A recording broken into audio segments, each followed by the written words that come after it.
নমস্কার। আজ আমরা শ্রীমদ্ ভগবদ্ গীতা নিয়ে এক গভীর আলোচনায় বসছি।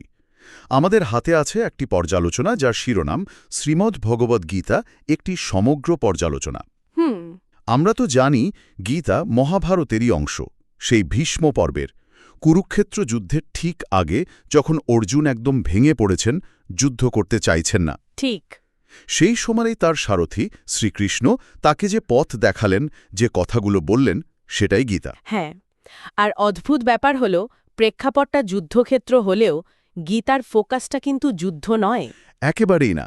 এর মূল সুরটা কিন্তু অনেক গভীর।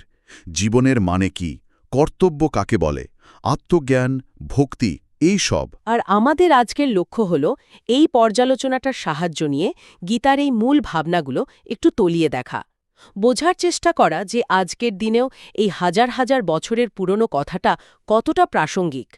খুব শান্ত, ধীরে সুস্থে এগোবো আমরা, সেটাই ভালো। কারণ গীতার বিশেষত্বই হল চরম একটা সংকটের মুহূর্তে দাঁড়িয়েও এটা স্থিরতা আর জ্ঞানের কথা বলে।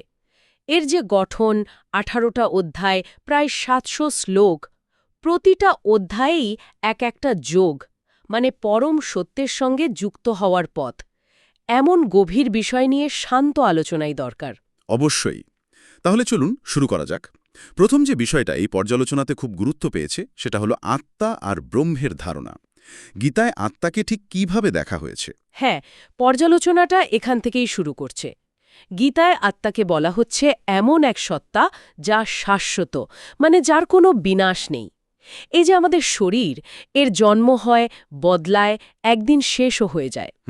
কিন্তু আত্মার এসব কিছুই হয় না। আত্মার নিত্য অক্ষয়। ওই